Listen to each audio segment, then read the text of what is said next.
Assalamualaikum warahmatullahi wabarakatuh. Selamat siang, kami dari kelompok 4 beranggotakan Evan Enggana Andika, Lydia Nabila, Muhammad Amirul Mukminin, Muhammad Nur Faizi, dan Raffi Priskullah akan menjelaskan atau memaparkan hasil tugas besar kami dengan judul pengukuran indeks standar pencemaran udara dengan algoritma Fuzzy, inferensi Mamdani.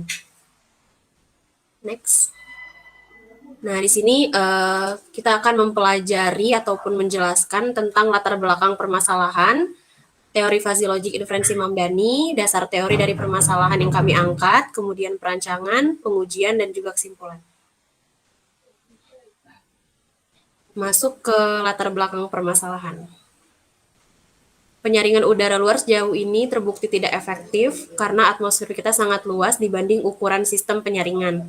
Namun di dalam ruangan, volume udara yang diukur dalam hanya beberapa kubik per meter. Dan jika ada angin masuk dari luar, udara dalam ruangan ditukar dengan udara luar mungkin sekali dalam per jam. Nah, itu dinilai tidak efektif, maka kita mengenal adanya namanya air purifier. Itu digunakan untuk meningkatkan kualitas udara dalam ruangan menjadi lebih segar.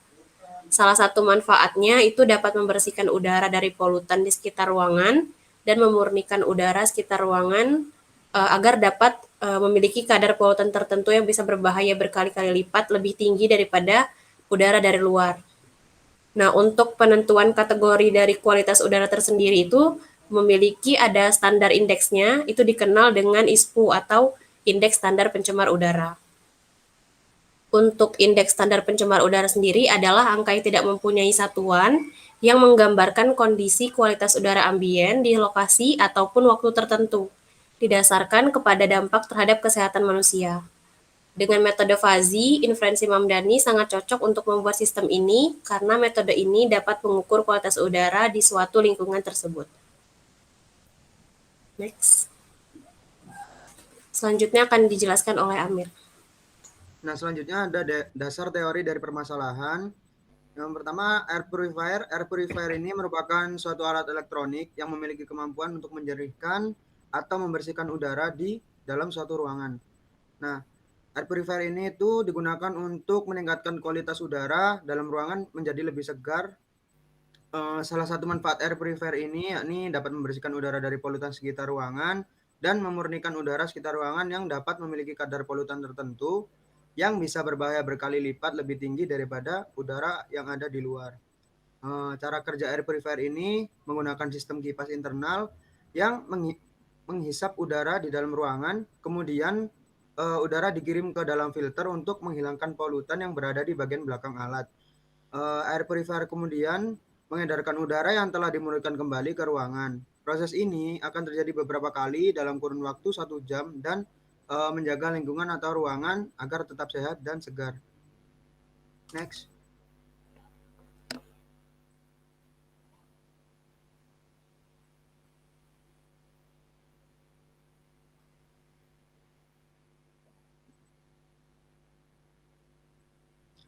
Selanjutnya ada ISPU, Indeks Standar Pencemaran Udara.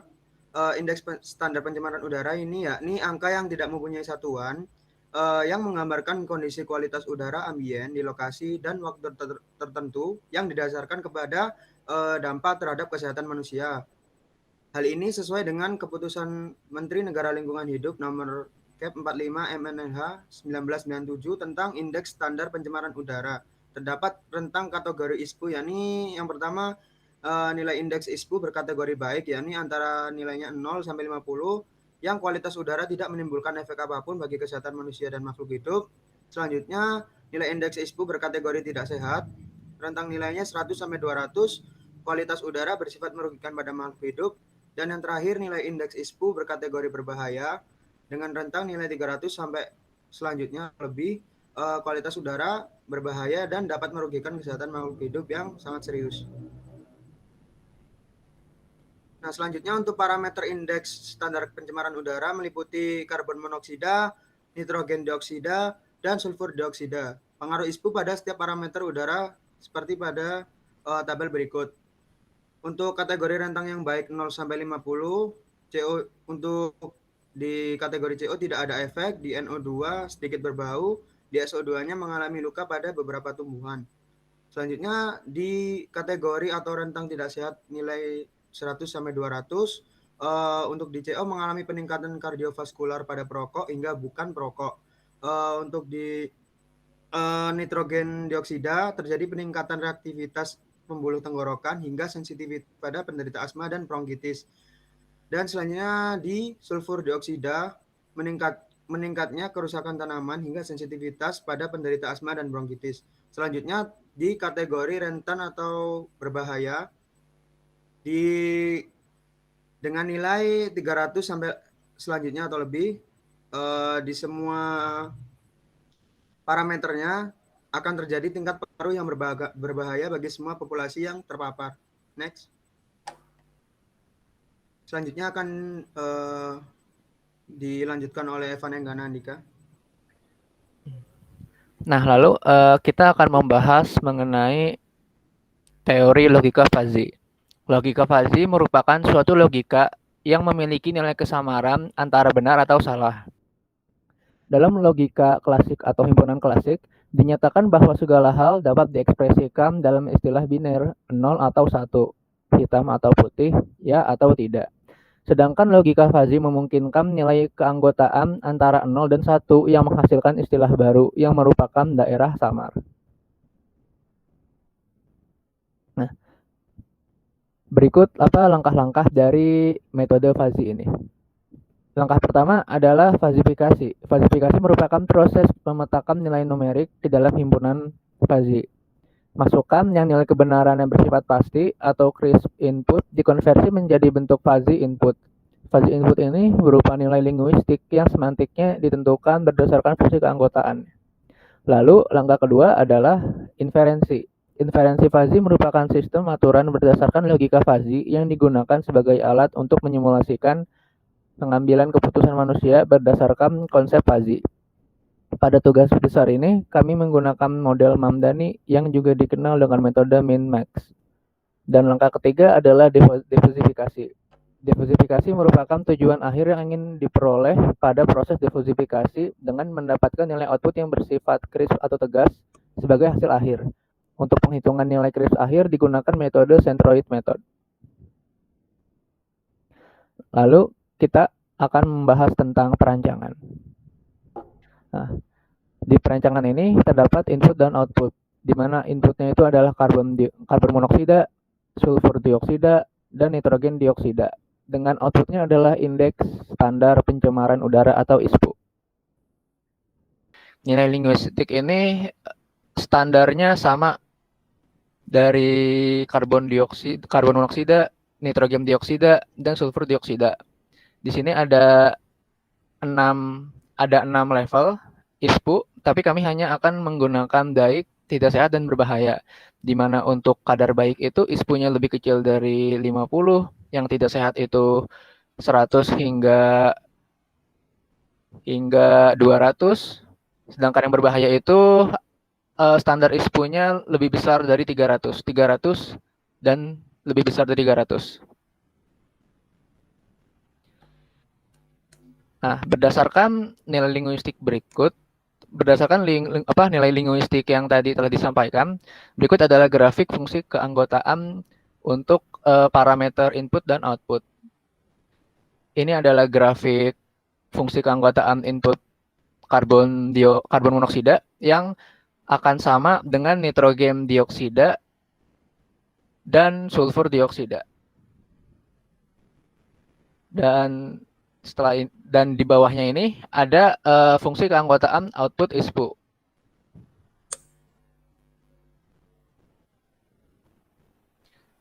Nah, setelah grafik fungsi keanggotaan, lalu ada nilai fungsi keanggotaan. Nilai fungsi keanggotaan ini sama untuk semua parameter input. Untuk karbon monoksida, standar baiknya itu adalah jika X lebih kecil sama dengan 50, maka nilai fuzzy-nya itu 1. Jika X lebih besar daripada 50, namun lebih besar sama dengan 100, maka nilai fuzzy-nya itu adalah 100 min X dibagi 100 min 50. Lalu jika X-nya itu lebih besar dari 100, maka nilai fuzzy-nya itu adalah 0. Lalu yang kedua, itu ada standar tidak sehat. Jika X lebih besar daripada 100, namun lebih kecil sama dengan 200, maka nilai fuzzy-nya itu 1.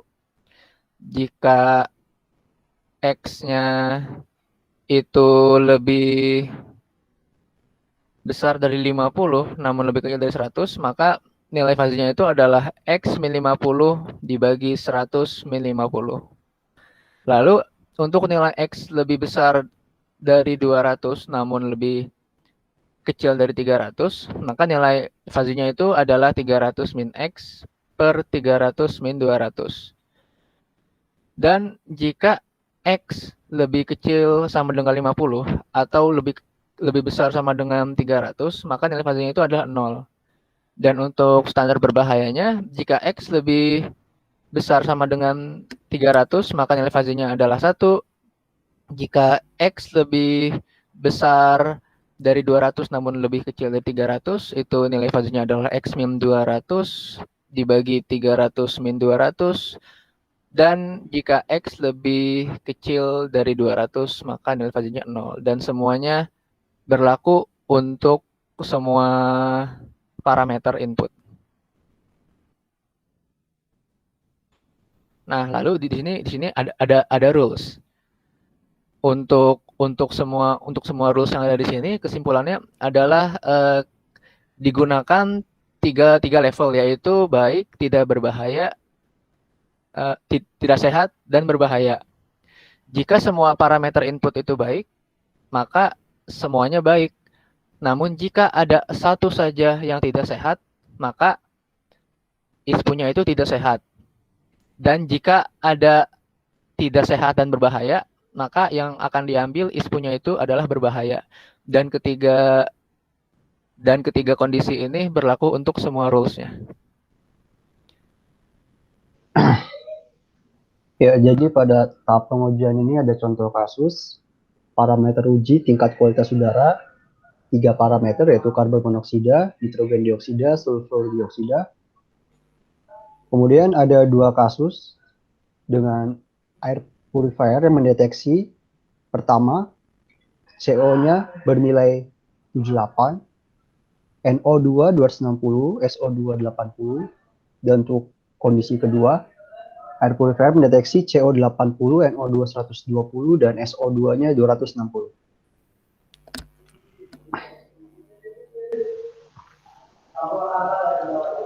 Pada analisis kasus 1, untuk fusifikasinya, yang pertama di sini ada nilai CO-nya 78.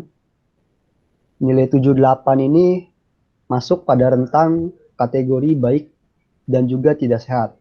Untuk kategori baik memiliki nilai 0,44 dan kategori di tidak sehatnya memiliki nilai 0,56. Kemudian untuk nilai dari NO2 itu 260 masuk ke rentang tidak sehat dan berbahaya. Untuk tidak sehatnya memiliki nilai 0,4 dan berbahayanya 0,6. Kemudian untuk yang ketiga, SO2-nya bernilai 80, masuk rentang baik dan tidak sehat. Untuk baik memiliki nilai 0,4 dan tidak sehatnya 0,6. Kemudian dari ketiga parameter itu didapatkan nilai fuzzy inputnya dari CO yang bernilai 78, kategori baik 0,44 dan tidak sehatnya 0,56.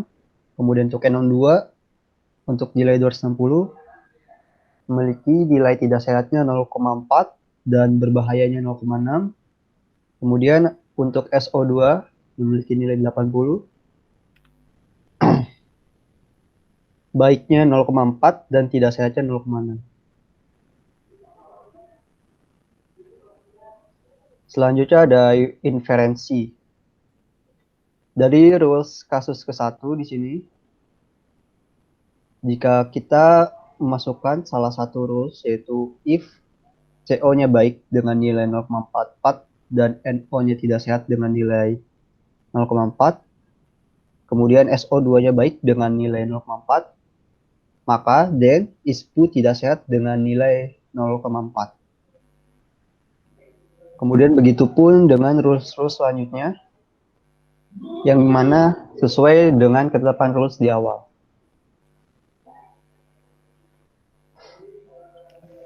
Kemudian untuk nilai fuzzy output dari kasus 1,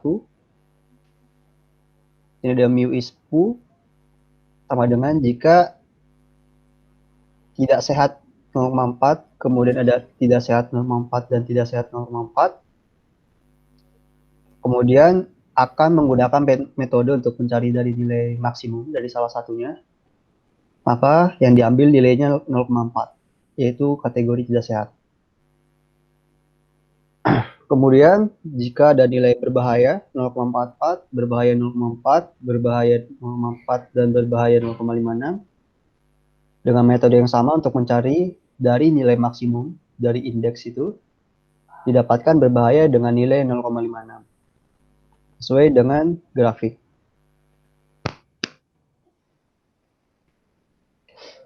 Selanjutnya di sini ada defusifikasi.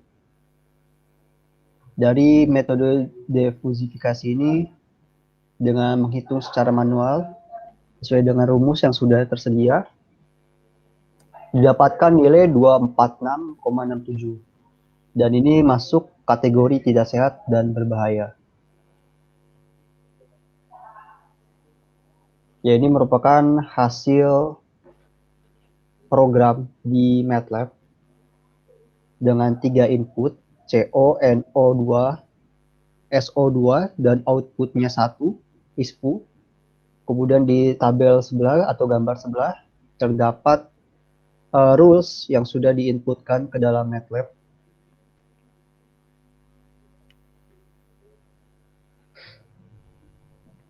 Ya, yang ini selanjutnya pengujian dengan program DevC++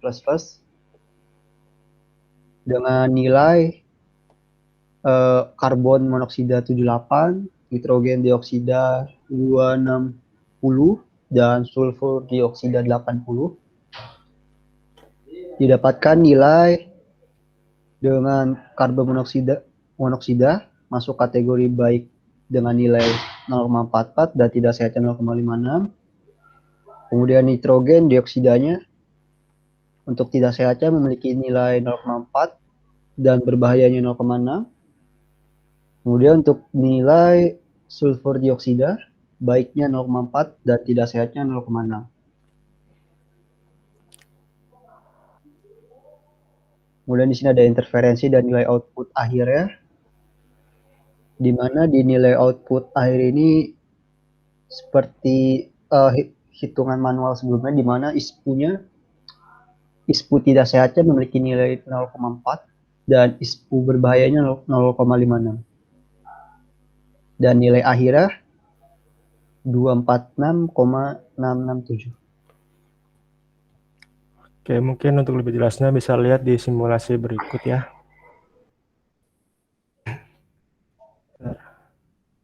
Oke, di sini kita tadi mencoba nilainya untuk nilai CO-nya 78, kita masukin di bawah sini 78 dan NO-nya 260. Lalu SO2-nya tadi 80. Kita tunggu hasilnya.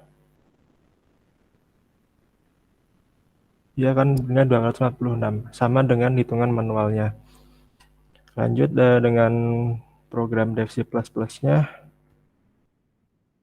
Saya inputkan tadi nilainya 78 buat CO-nya, dan NO2-nya 260, dan SO2-nya 80. Diperoleh hasil sama seperti tadi di screenshotan di PPT, dengan hasil akhirnya bernilai sama. Oke, lanjut ke kasus yang kedua. Dengan nilai CO-nya 80, kategorinya baik dan tidak sehat, dengan nilai baiknya 0,4, tidak sehatnya 0,6. Selanjutnya nilai NO2-nya 120, kategorinya tidak sehat dengan nilai fazinya 1, dan SO2 260 0,4 buat kategori tidak sehat dan 0,6 buat kategori berbahayanya. Nilai-nilai ini bakal digunain buat menentukan nilai fazinya, fazi inputnya. Jadi setelah kita cari seperti nilainya, masing-masing parameter sesuai dengan perhitungan di sini. Lanjut ke inferensi, di sini kita menggunakan metode Mandani yaitu metode min-max. Dengan metode min digunakan untuk mencari inferensi rules-nya dengan menggunakan fungsi n.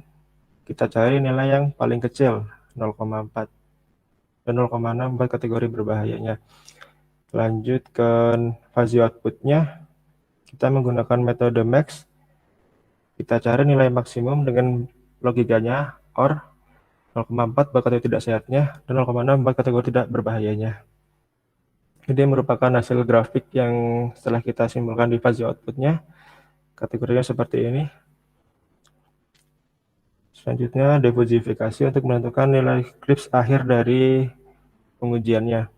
Kita mengambil sampel 5 titik sampel di sini yang dimana selisihnya itu sama 10 untuk kategori yang disimpan sini dan sama berbahayanya.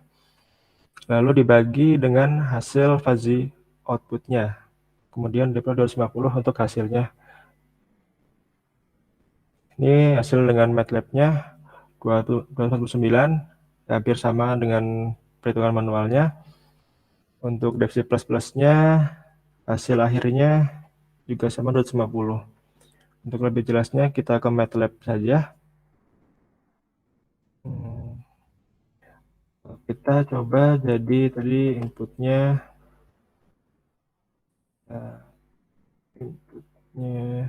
80, 120 dan 260. 120 dan 260. Hasilnya seperti ini, 249. Kemudian kita ke aplikasinya di DevC++. Kita masukkan nilai fuzzy CO-nya itu 80, NO2-nya 200. Nilai NO2-nya 120 dan SO2-nya 260. Kita hasilnya di sampel itu 5, 250. Selanjutnya silakan Lydia.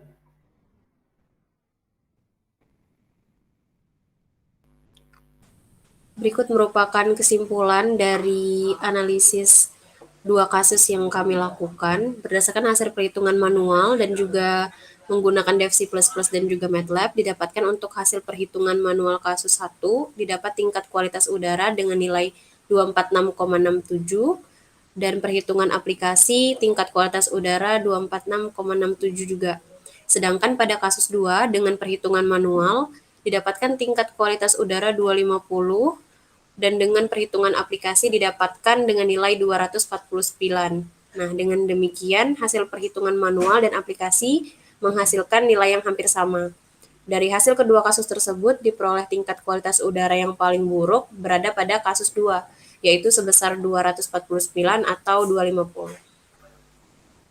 Sekian untuk penjelasan dari hasil tugas besar kami. Terima kasih dan mohon maaf apabila terdapat kesalahan. Kami dari kelompok 4 mengucapkan terima kasih. Wassalamualaikum warahmatullahi wabarakatuh.